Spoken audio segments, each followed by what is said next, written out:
warning. This is gonna be weirder than usual. Thank you, Jesse, and hello to my audience. I just completed this game, and it was a satisfying game. I am strangely satisfied with it. So today we will discuss why I gave it a 3 out of 5, diving into my afterthoughts. So if this sounds interesting to you, stick around as we explore further into the world of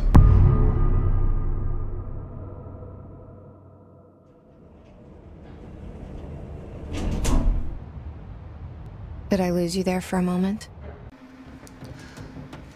Alright, so let's get into it. So you already know I gave this game a 3 out of 5. But here on the afterthoughts, we're going to break it down. We're going to break it down why it's a 3 out of 5. And we do it very simply. Okay? We talk about the good and the bad. And we always start with the bad because we like to leave things on a good note. So with that being said, let's get the bad stuff out the way.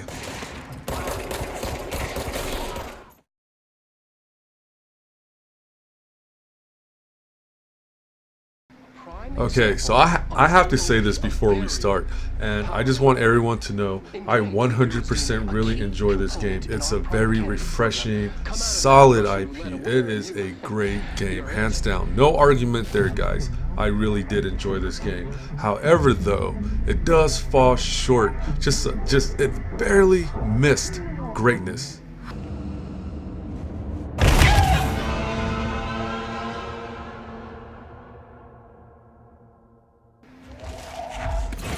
So, as soon as you hit the start button from the title screen, you're just thrown into this world. You end up at this building, and all you know as the player is that you're looking for your brother, right?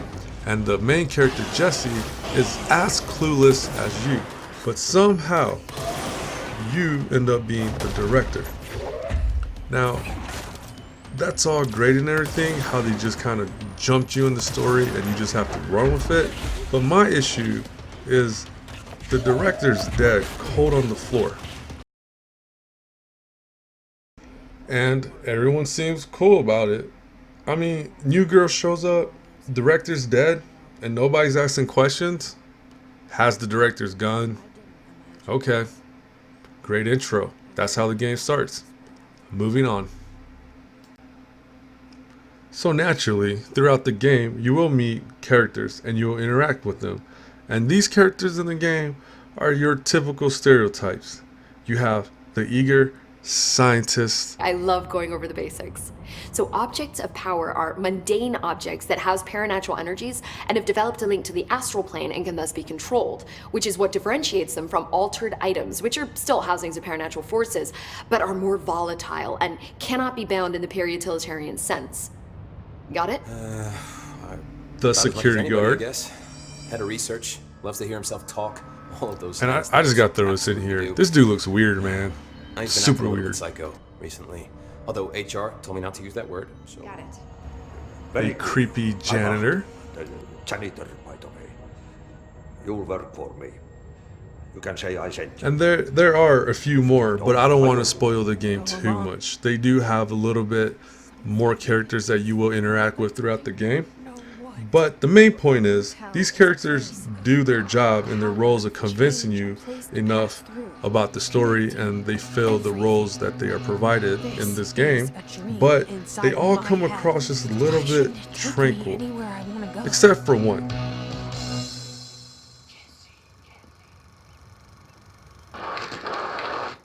This is so weird. I mean, it's not just that, right? That they're really tranquil and they seem like they're just in their own little worlds, but they're just way too accepting of what's happening around them. I mean, there are people literally floating all around the place. People are getting possessed. The director's dead. Their friends are dying.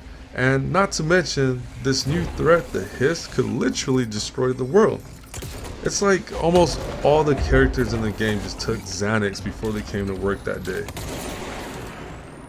All I'm saying is, it would have been just nice to see a little bit more emotion from these characters to like really drive the seriousness of the situation. They just don't hit that mark. It's way too nonchalant, and you don't really get that sense of urgency from these guys. And it's not just the characters you meet, it's also the enemy types in this game. They're pretty boring as well.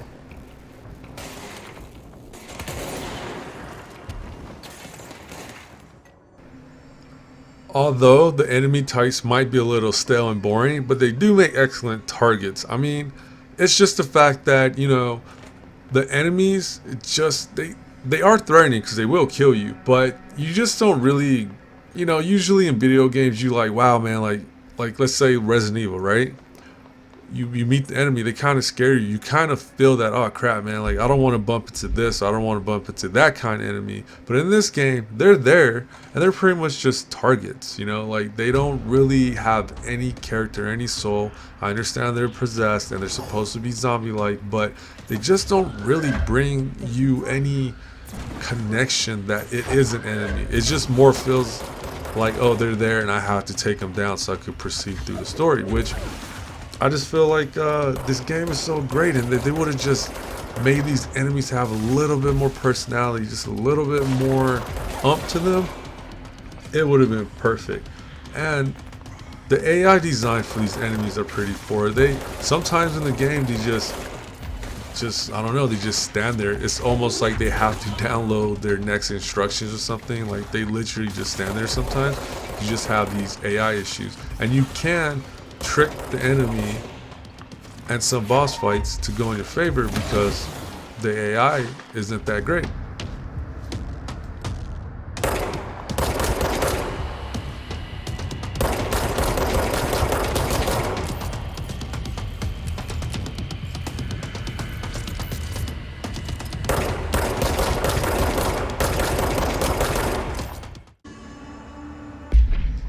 So this topic is like a double-edged sword because your abilities are cool, and it is really the core of the game that makes this game really fun. It is unique in it, and it's just fun using these abilities, right? But you know, it's just simple everyday RPG kind of thing. You could, you know, upgrade your HP, your energy pool. You could upgrade your abilities. It becomes stronger, but it would have been so cool, right, if when you do upgrade your abilities, maybe some new effects, right? It's like it transforms into a powerful version or something that you could see visually, or it gave it like just a little more extra spice. It doesn't do that. So I understand, you know, that, you know, you can't have everything in the game, right? But man, I'm telling you, like, the combat in this game is so solid that if they would have just add that to this game, where maybe when you max out a certain ability, it turns into another ability that's like more visually stunning, and you're like, wow, like you could really feel that power coming through, then man, this thing would have been perfect, you know. But hey, I get it. It's, you know, it takes time, money, right? But whatever. And also your weapon mods, they don't really change much of your gun either. So, oh man, just missed opportunity. If they would have just, man, if they would have just incorporated that, perfect, you know. And that's what I mean. Like, this game just totally misses these few little touches that would have took this game to another level. All right, but the game's abilities that they do have in this game and the gun is nice, but we'll get to that in the good part. But this game does have one thing, just one thing that is truly bad, and it's the map. That thing right there, there's no saving it. This map in this game needs to be reworked. It is the most horrible map design I have ever seen in my life. So this map, as you can see right now, it's just a flat map. You cannot zoom in this thing. You cannot put any marks. There's no legends. It's just, this is it. This is what you use. Obviously, they have other maps for different areas, but this is pretty much what you use to navigate this world. And this map does not do the job. It is very confusing. It doesn't, I mean, it gives, I guess for a map, it gives you like a general idea where you're at. But honestly, man, like, I don't want to rant about this map too long, but can we at least zoom? Can we at least know where we've been and what places we haven't explored yet? Because this map does nothing. But luckily, toward the end, you just kind of get a natural feel for things so you can navigate yourself. But in the beginning, this map has no use. It's the worst thing I've ever seen. But that's kind of good, right? Because we're about to get into good stuff. And it's good that the only thing that's bad really bad in this game is a stupid map screen, right? So come on. This game is, I'm telling you, it's pretty good.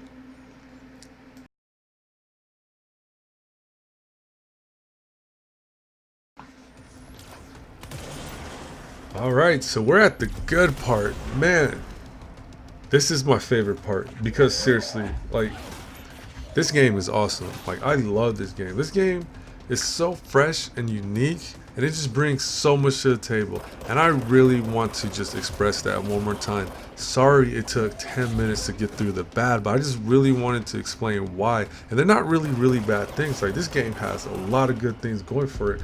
I mean, I don't even know where to start, to be honest.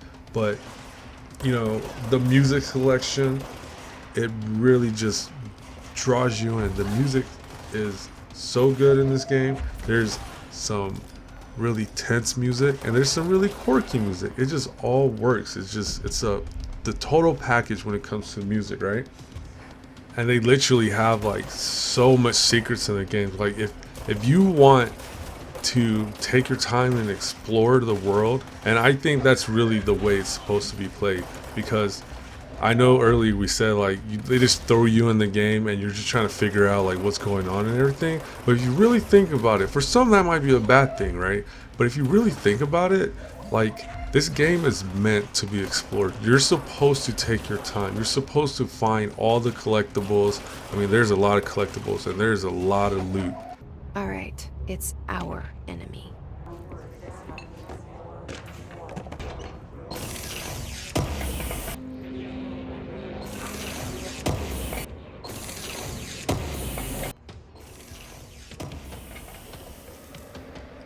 Okay, so you guys pretty much get the idea, right? But seriously though, when you take your time and explore the world, find all the hidden secrets and the hidden areas and all the loot and all the collectibles, and you read these material and you flesh out the story even more by understanding what's going on through these documents, and you just take your time and enjoy the game, it's a really good story. And at the end, I know when you first start off, you're very confused. There's so much going on and it's a lot to take in, right? But what this game really does really good is that it somehow answers all your questions. Now, they kind of deliver it to you really subtle at first, but then they just flat out say, like, they'll just say something, you know, like that you obviously be like, okay, that's what's going on. I don't want to spoil nothing, so I'm not gonna say nothing, but this game will give you all the answers you need. So I think that was really cool. But at the same time, they leave just a little things open to where you still kind of wonder, like, I wonder what happened to this person or what happened with that situation, right? But enough of that. Let's talk about the gameplay, because we're gamers, and that's probably the most important part of any game, right? So I can safely say I really love the gameplay. At times it felt like I'm playing an episode of Mob Psycho. If you guys haven't seen that anime, you should check it out. Like, it's a really good anime, and it kind of goes pretty good with this game actually. But anyways, you could like zip around, you could catch incoming rockets and throw it back.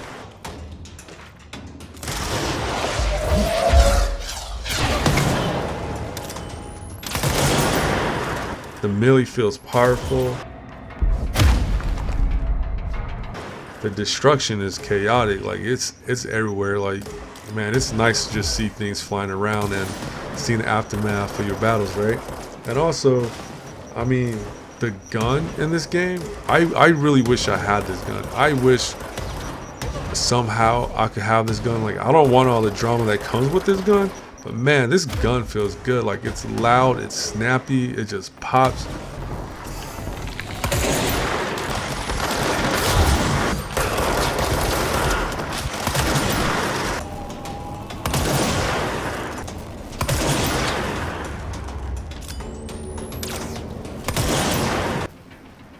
I really love the gameplay in this game. It is fantastic. And like we mentioned earlier, if it would have just brushed up a little bit more, I'm telling you, man, like, this game would be easily the game of the year. Game of the year for sure, easily. But anyways, we're only talking about the good part in this part, so let's not go into that, right? So yeah, back to the good part. So I mean, you could just hear the sound quality in this game. Like the sound effects are amazing, the visuals are amazing, the particles, everything, like all that stuff, man. Like they really delivered when it came to combat and the visuals in that aspect. Like this game, man. Like I know I keep saying the same thing, but I don't know how to express it to you. Like when you're playing this game, it just feels good. I mean, even the levitation when you first get it, it almost throws you off because you already kind of expect it to be a certain way. But when you actually unlock levitation, right, man, this thing feels floaty, and it really translates well. Like you actually feel like, I don't know how they did it, and it could just be me, but you just feel like Jesse's caution when it comes to her using the levitation for the first time. Like it just really feels like she's like, oh man, I'm trying to get used to this myself. Like I don't know how they translate that, but man, they did a good job. Like it's impressive. Like the only way you're gonna know is if you go buy this game and play for yourself, because I'm telling you, like I don't know how they did these things, but man, like I'm telling you, like when you first float, you're gonna be like, wow, you feel cautious yourself, and you could see like Jesse just like, well, what is this? Like this is new, you know? Like it's almost like when Iron Man, you know, in the Marvel movie, when he started floating for the first time, when he had those thrusters on his hand and stuff, he was just like, whoa, trying to get used to it. Like I don't know how they did it, but it feels like that. That's the best way I can explain it. So hopefully you've seen the Marvel movie with Iron Man when he first became Iron Man, because that's how it felt to me. So I don't know how else to explain it to you, but it's a good thing, that's for sure.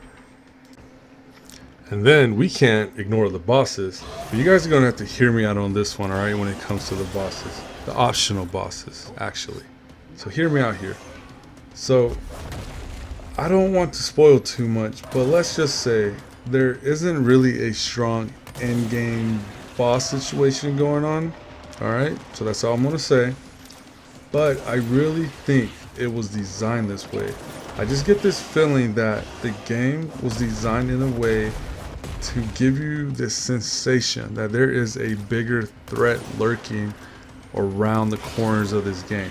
Like, you knew what you have to do for the story to go forward, but there was always something else out there, like a bigger threat, right? And I think that's why, instead of having a real end game boss, they threw all these optional bosses in the game, and you have to discover them, right? So you have to explore and you have to figure out where they're at, find the side quests and all these things, right? But when you do find them, there's some serious, some of these bosses are pretty tough and they're pretty impressive. And I know that's not like a common way of most video games how they do it, but I think in this game they meant to do it that way. They wanted to throw you off and just you randomly discover these bosses. I really think that was their goal, and that's what they really wanted you to experience it in that way. And a lot of people might take it like it's a bad thing, the way they did it, but I really like it. I think it's almost genius in its own right, to be honest. And even more, and maybe most impressive, just depends on you, honestly, but so when I first heard of this game, I was kind of like, oh, all this stuff takes place in a building? I'm like, okay, well, that's not going to be that fun. I really thought that it's just going to be a game where they use the same layers, the same design, just, you know, copy paste kind of thing, because it happens in a building, right? Like, how different can every room in a building be, right? But I was wrong. This game has some impressive visuals and world building. Like, they took their time to create these little believable areas that, with their technique of lighting and distance aspect ratios, I don't know how to really say that, but when you're standing there and looking at it, you're just like, man, like, they really nailed it. Like, you're constantly kind of just blown away by like the constant reminder that you're so small in this huge building and there's so many things going on that sometimes it's overwhelming. Like, you really feel sometimes trapped, and then sometimes just so empty because you're just in this massive area, right? It's a massive area, but there's so much detail. Like, it doesn't feel empty. Even though it should be empty, but it just feels like there's so much going on. And I really think that's like the theme of the game. Maybe they didn't really explain it well, but no matter where you go, what you do, it's always something. Like, there's always something around that corner that's ready to get you.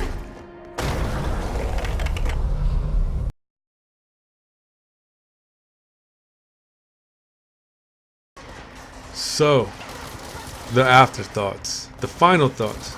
Now, there's so much things I could say. There are so much more that we could go into and talk about this game. There's so much good here. But, I really didn't want the game to end. I wanted the story to keep going. I wanted more and more. And I really hope that there's going to be a sequel because, man, the way the story ends, some people don't like it. I liked it. But it really opens up for you to have a sequel. And I really hope Remedy pumps out another sequel. And I hope that they even make the sequel better than this game. Because there are room for improvement. But man, like at the core, the fundamentals of this game, it is good. This is a good game. Like, I would highly recommend this to anybody to buy this game. This game is a definite buy. You shouldn't wait. You should buy this game, take your time, enjoy it, immerse in the world, take in every material you can find, customize your character, do things. Just, man, go out there and have a blast with this game. This game is awesome. And I want to see more. And honestly, I'm kind of going backwards here, but the way it ends, you still have so much to do. Because I just completed the game and I didn't even finish everything. I know there's things that I haven't discovered yet. And as soon as I'm done with this video, as soon as I'm done editing this thing, I am going to go back into this game and just finish everything else and get everything that I missed because that's how much I like this game. So my advice to you is, if you do play this game, just take your time. There's no rush. When you die, you don't lose any experience point, you don't lose any currency or whatever, you don't lose anything. And I'm telling you, the best way to enjoy this game is just take your time, sit down and relax and enjoy everything that's coming at you, because it's a lot. But at the end of the day, when it's all over, you put the controller down, I'm telling you, you're going to love this game. Yes, I gave it a 3 out of 5 only because for it to be the great games, the 4 out of 5s, the 5 out of 5s, it just needs a little bit more polishing. But man, if they ever make a sequel, I know that game will definitely be at least a 4 out of 5, because this is an excellent franchise and I hope it continues. I want to see more. So that is it for this episode of Afterthoughts. You guys take care. Thank you for sticking around, and I'll catch you later. Peace. I'm the director of the Federal Bureau of Control. We're in this together. You and I.